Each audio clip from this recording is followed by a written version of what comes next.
Mon ex-femme et moi, nous avons divorcé il y a des mois. Nous avons la garde partagée de nos 4 enfants, un préadolescent masculin, une petite fille, un petit garçon d'âge préscolaire et une fillette tout petit.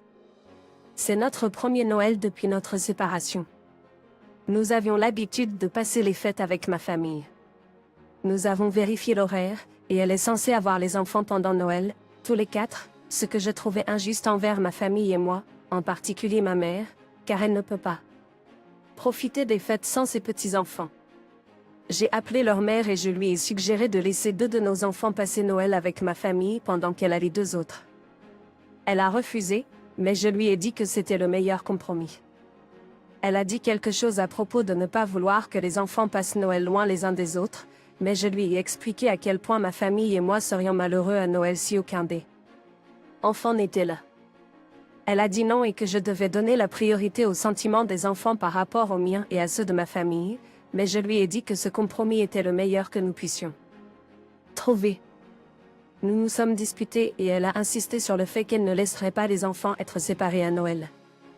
Elle a dit que si j'avais un problème avec ça, je devais aller en cours.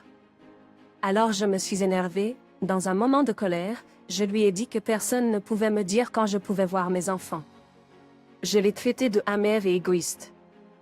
Ensuite, elle m'a souhaité bonne chance en cours et a raccroché. J'ai essayé d'appeler sa mère, en espérant qu'elle pourrait raisonner avec elle, mais elle m'a plutôt reproché d'être prêt à séparer les enfants les uns des autres juste pour faire plaisir à ma famille. Elle a dit que sa fille faisait ce qui était le mieux pour les enfants. Ma mère est effondrée par cela et pense que mon ex est délibérément cruel. Cela n'a pas encore été réglé et elle rejette mes appels. Est-ce que je suis l'idiot? Pas de meilleure façon de mettre un coin entre des frères et sœurs que le favoritisme ou l'apparence du favoritisme. Diviser les enfants de la sorte, ou 2 voix grand-mère et les 2 autres non, n'est pas du tout sain pour les enfants. La mère de l'OP est en faute ici, se plaignant et pleurant à propos de Noël. Aucun d'entre eux ne pense à ce qui est le mieux pour les enfants. C'est tout à propos de moi. Exactement. Parce que la créature misérable dit, elle ne peut pas profiter des vacances à moins que les enfants soient là pour l'amuser. Ce sont le genre de personnes sur qui l'histoire de la reine de Saba a été écrite. Peux-tu couper le bébé en 2 pour que je puisse en avoir une partie? Si l'OP n'avait que 3 enfants, il voudrait en couper un en 2. Cela n'a pas encore été compris, mais cela a été réglé par les tribunaux. Les enfants seront ensemble à Noël avec leur mère. Tu n'as tout simplement pas l'accepté, mais tout est réglé. À moins que vous ne décidiez d'aller en cours, où le juge se moquera de vous et ne divisera pas les enfants. Ensuite, tout sera réglé et vous serez brisés. Tu es l'idiot pour toutes les raisons que ta femme t'a dit, et probablement quelques-unes de plus que tu n'as pas partagées. Mon mari et moi avons 2 enfants, Danny, un garçon préadolescent, et Clarissa, une jeune fille. Depuis 2 ans, nous accueillons des enfants. Nos familles ont été soutenantes. L'année dernière, nous avions un placement à long terme, Whitney. Ils étaient avec nous pendant 6 mois à la fois. La famille de mon mari s'est assurée d'obtenir des cadeaux pour elle si elle en achetait pour nos enfants biologiques. Les miens ont fait de même, à l'exception de ma mère. Elle a offert de très beaux cadeaux à mes enfants, mais Whitney n'a rien eu. Whitney était un tout petit, donc elle ne s'en est pas rendue compte, mais cela m'a dérangée. J'en ai parlé avec ma mère et elle a dit qu'elle ne pensait pas que cela aurait de l'importance car Whitney allait rentrer chez elle bientôt. Je lui ai dit que dans le futur, bien sûr, les cadeaux pour nos enfants ne sont pas attendus, mais si elle en achète un, elle doit en acheter un pour tout le monde. Whitney a été réunie avec ses parents 2 mois plus tard. Peu de temps après, nous avons eu notre prochaine prise en charge, Samantha. Samantha est une préadolescente. Nous ne savons pas combien de temps elle sera avec nous, mais il semble que la réunification soit imminente, excitant pour Samantha. Ma mère m'a récemment appelé en demandant ce que les enfants voulaient pour Noël. Elle l'a formulé de cette façon, pas ce que Danny et Clarissa veulent, juste les enfants. J'ai mentionné une idée pour chaque enfant, y compris Samantha. Elle a alors dit, mais elle va bientôt rentrer chez elle. Je lui ai répondu, oui, mais elle sera avec nous pendant les fêtes au minimum, et elle est assez âgée pour comprendre que les autres enfants reçoivent des cadeaux et qu'elle n'en a pas. Ma mère a continué à argumenter, et finalement, je lui ai dit que je n'accepterai pas de cadeaux pour Danny et Clarissa. Si elles se présentent avec des cadeaux pour eux, ils seront renvoyés. Ma mère m'a dit que j'étais mesquin. J'étais mesquin. J'ai dit que je ne pouvais pas contrôler qu'elle achète des cadeaux pour Samantha, mais elle ne veut pas l'exclure. Mes enfants ne sont pas le genre à s'attendre à des cadeaux, ils ne remarqueraient même pas si grand-mère ne leur avait rien acheté. Un autre parent qui a l'habitude de se surpasser a eu du mal l'année dernière et ne leur a rien acheté. Ils n'ont rien dit, donc je sais que cela ne les ébranlera même pas. Ce n'est pas non plus une question d'argent de la part de ma mère, elle admet qu'elle pourrait se permettre d'acheter quelque chose à Samantha. Mon mari me soutient, mais certains de mes parents ne le font pas. Est-ce que je suis l'idiot? Ma mère vient en personne pour apporter des cadeaux et elle distribue physiquement les cadeaux, donc ce serait évident si je lui offrais un cadeau alors que ma mère l'excluait. Pas l'idiot. Et qu'est-ce qui ne va pas avec votre mère? Vous avez redéfini votre famille, même temporairement, avec ses enfants. Et ce n'est pas à votre mère de décider s'il mérite soin et respect. Au lieu de cela, ils devraient recevoir un traitement égal de la part de la famille, comme s'ils étaient vos propres enfants. Heureux que vous vous soyez révélé être une personne réfléchie malgré la mère que vous avez. Voici l'affaire. Votre mère n'approuve pas que vous éleviez des enfants placés. Elle pense que cela enlève quelque chose à ses petits-enfants. Je suis sûre qu'elle pense que leur donner des cadeaux et ne rien donner aux enfants placés montrera qu'ils sont plus aimés. Je suis sûre qu'elle pense que tous les enfants placés rentreront bientôt chez eux dans son esprit. Danny et Clarissa ne remarqueraient vraiment rien s'ils n'avaient rien reçu de leur propre grand-mère pour Noël? Quoi? Oui, tu es vraiment un idiot. Donc tes enfants ne peuvent pas avoir de cadeaux parce que tu veux que ton enfant d'accueil aléatoire ait un cadeau aussi? C'est détraqué, surtout quand les enfants d'accueil ne sont pas permanents, ils partent. En tant que belle-mère, je n'ai pas de bio de mes propres enfants, ma famille n'envoie pas de cadeaux pour les beaux enfants. Ma famille n'est pas stupide, ils n'ont tout simplement pas de connexion. Je pense que si j'étais à votre place, je n'opterais pas pour la voiture ou rien. Au lieu de cela, je serais plus enclin à ajouter un cadeau supplémentaire pour que tout le monde obtienne généralement la même quantité de choses. Je suis une femme de 23 ans. Mes parents se sont séparés lorsque j'avais 4 ans parce que ma mère avait une liaison avec l'oncle de mon père. Après que cela se soit produit, mon père est retourné à l'université et a obtenu un autre diplôme et il travaille maintenant un très bon emploi qu'il a obtenu grâce à un ami et est très riche. Ma relation avec mes parents était très tendue car ma mère ne m'a pas laissé voir mon père jusqu'à ce que je sois adolescente parce qu'elle voulait éviter de lui parler. Récemment, mon père a commencé à sortir avec une femme que nous appellerons Alexandre, 24 ans. Alexandre est évidemment une sugar baby. Elle n'a pas de travail et mon père paie pour tout, et Alexandre se vante toujours des choses chères que mon père lui achète. Ses amis vivent un style de vie similaire. J'ai des amis avec eux sur les réseaux sociaux. Le fait que mon père sorte avec une femme d'un an plus jeune que moi me met mal à l'aise. Je me marie avec mon partenaire, un homme de 24 ans, l'été prochain, et j'ai décidé que je ne veux pas Alexandre à mon mariage. Elle n'est pas sa petite amie ou son partenaire, c'est sa sugar baby. Moi, mon père a visiblement mal pris la nouvelle et a déclaré qu'Alexandre faisait tout autant partie de la famille que le nouveau mari de ma mère. Il a dit que je n'avais pas à décider quelles relations étaient acceptables et lesquelles ne l'étaient pas. Il a dit que j'étais moralisateur, continuait à nier que Alexandre était une sugar baby et m'a accusé de vouloir le manipuler. Il a dit que je devais remercier ma mère, car ils ne sont plus ensemble à cause d'elle. Ma belle-mère et mon beau-père se sont même impliqués et ont déclaré qu'ils ne viendraient pas au mariage si Alexandre y assistait, car ils trouvent la relation de mon père dégoûtante. Mon père ne contribue pas financièrement au mariage, et je ne suis pas financièrement dépendante de lui. Mes relations avec mes deux parents ne sont pas excellentes en raison de précédentes actions. Mon oncle n'est pas invité à mon mariage, et après l'affaire, il a été éloigné de la famille. Mon père a rencontré Alexandre sur un site de Sugar Baby, mais a déclaré que leur relation avait changé et qu'elle était sa petite amie. C'est sûrement une Sugar Baby Gold Digger, ou appelez ça comme vous voulez, mais ce n'est certainement pas une relation innocente et romantique. Donc, est-ce que je suis l'idiot de refuser d'inviter la Sugar Baby de mon père à mon mariage? Non. Elle peut faire partie de sa famille, tout comme mes proches font partie de ma famille, mais pas de la vôtre.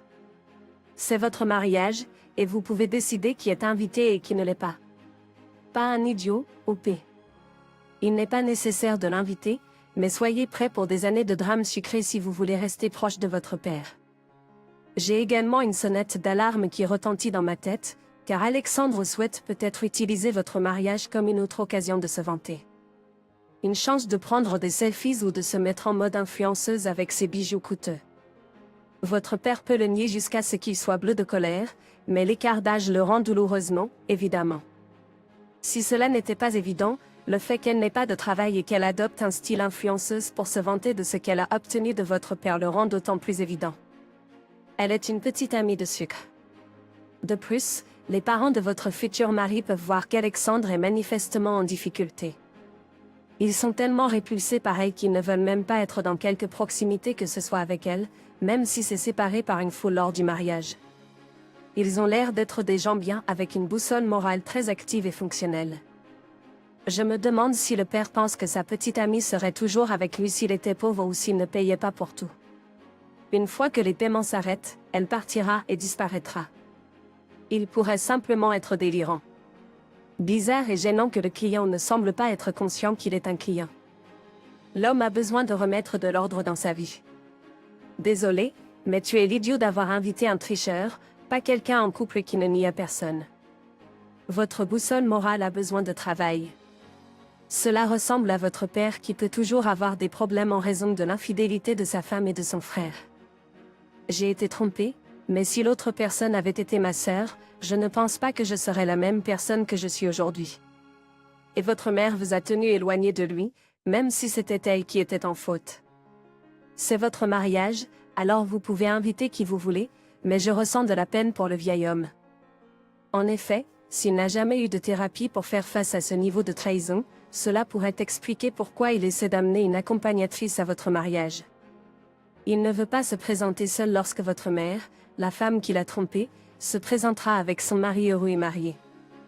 Donc, en gros, une femme de 19 ans, prenais un déjeuner avec mon ami, Alexandre, une femme de 20 ans, son nouveau petit ami, Sam, un homme de 21 ans, et quelques-uns de nos autres amis. L'anglais n'est pas ma première langue, donc j'ai un petit accent lorsque je dis certains mots et je trébuche parfois dramatiquement, mais cela n'a jamais été si mauvais que personne ne sache ce que je veux dire. Mes amis le savent tous et savent que si je ne demande pas à être corrigé et que la phrase est compréhensible, ils n'ont pas vraiment besoin de me corriger. Alors que nous parlions, Sam a remarqué que j'avais un accent, alors il m'a demandé d'où je venais. Je lui ai dit que mon père est des États-Unis, mais que ma mère était du Brésil, alors je parlais portugais et parfois espagnol à la maison, mais j'ai seulement appris à lire et à écrire en anglais. Sam a ri un peu et a ensuite dit « Ta mère était du Brésil ?» Comment quelqu'un cesse-t-il d'être brésilien? Le mot que vous devriez avoir utilisé était « hey ». Ma mère est décédée quand j'avais 12 ans. Presque tout le monde à la table, à l'exception de Sam, en était conscient. Alors ça c'est un peu gênant et silencieux quand il m'a corrigé. J'ai secoué la tête et lui ai dit que non, ma mère ne cessait pas d'être brésilienne. Elle ne faisait simplement plus partie de ce monde. C'est pourquoi je lui ai dit qu'était. J'ai dit que je ne vidais pas mon sac traumatique. Je ne te vidais pas mon sac traumatique.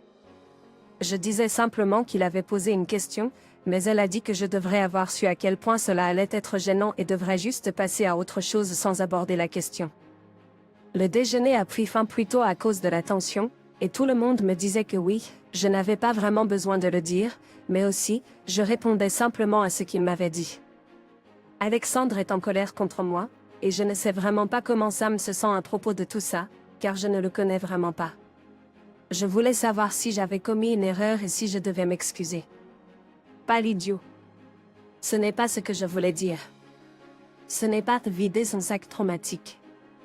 Le déversement de traumatisme consiste en un schéma cohérent de partage excessif lorsque l'on décharge ses sentiments difficiles, stressants ou traumatiques sur les autres. Ta simple explication n'est pas ça. Sérieusement, il essayait d'être plus intelligent qu'elle en corrigeant son anglais. Elle a corrigé son hypothèse. Une réaction normale est « désolé » et tout le monde passe à autre chose.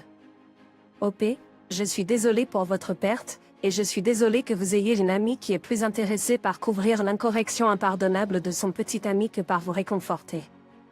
Bon sang, avec des amis comme ceux-là, qui a besoin d'ennemis? Ma plus grande envie de grossesse en ce moment est le gâteau au chocolat. Nous n'en avions plus, et mon mari était en appel important. Alors je lui ai demandé si mon beau-frère pouvait l'obtenir pour moi, car mon mari ne pense pas que je devrais conduire ou sortir tard le soir seul.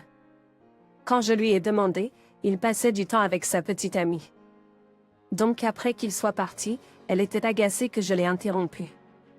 Elle a dit que j'étais impolie et que je devrais l'avoir obtenu moi-même ou demander à quelqu'un d'autre, car ils étaient occupés et mon beau-frère n'était pas mon garçon de course. J'ai expliqué pourquoi je ne l'avais pas fait moi-même, mais elle a dit que je trouvais des excuses. Je suis enceinte de 7 mois. Il regardait la télévision, et mon mari peut être en appel pendant des heures. Alors je lui ai demandé à son frère. C'est comme un trajet de 5 à 10 minutes. Je pouvais attendre, mais j'ai pensé demander et voir s'il pouvait l'obtenir. S'il ne le pouvait pas, j'aurais juste attendu pour que mon mari y aille. Eh bien, vous devez l'admettre. Vous étiez assez grossier de l'interrompre, quelqu'un son rendez-vous parce que vous vouliez un gâteau.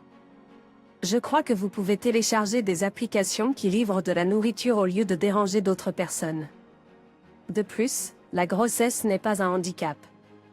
Je ne comprends pas cette tendance des femmes enceintes qui se comportent comme si elles ne peuvent rien faire par elles-mêmes. Je vois beaucoup cela, comme la femme enceinte qui a mangé les gommes diabétiques de sa belle-sœur lorsqu'elle aurait pu en obtenir pour elle-même. Je n'étais pas comme ça quand j'étais enceinte, mais je connais beaucoup de femmes enceintes qui se croient en droit d'avoir des gens qui font des choses pour elles. Qui se soucie si OP a envie de gâteau au chocolat? Pourquoi ne peut-elle pas en obtenir pour elle-même? Mais OP devrait attendre 10 minutes, voire 30 minutes, jusqu'à ce que son mari ait terminé son appel. Elle est enceinte et a envie de gâteau. Les femmes enceintes ne peuvent pas sortir seules. C'est comme une maladie. J'ai été enceinte 2 fois, et les envies de grossesse peuvent attendre. Elles ne sont pas une grande affaire à résoudre tout de suite, voire pas du tout. Malheureusement, elles semblent manquer de patience. Je n'ai jamais, dans ma vie d'adulte, demandé à quelqu'un de sortir la nuit pour m'acheter un gâteau immédiat. Cela me semble être quelque chose qu'un tout petit ferait. Je ne suis pas d'accord. L'auteur original, OP, n'est pas un imbécile. Tout le monde se comporte de manière ridicule. Elle ne l'a pas forcé à y aller, et il était à la maison d'OP. La petite amie aurait pu l'accompagner. Les gens ne sont pas stupides pour demander des faveurs. Ils sont stupides quand ils exigent, ce que n'a pas fait l'OP. S'il voulait passer du temps ininterrompu avec sa petite amie, il aurait dû aller dans sa propre maison. Bon sang. L'un d'entre vous a-t-il déjà daté, été marié ou été une personne gentille? Je ferai beaucoup pour certaines des faveurs les plus simples pour mes beaux-parents. Cela peut être n'importe où, d'aller chercher un sac de pommes de terre à s'occuper de leurs enfants pendant quelques heures. Eh bien, je le fais parce que je les aime, et il ferait la même chose pour moi.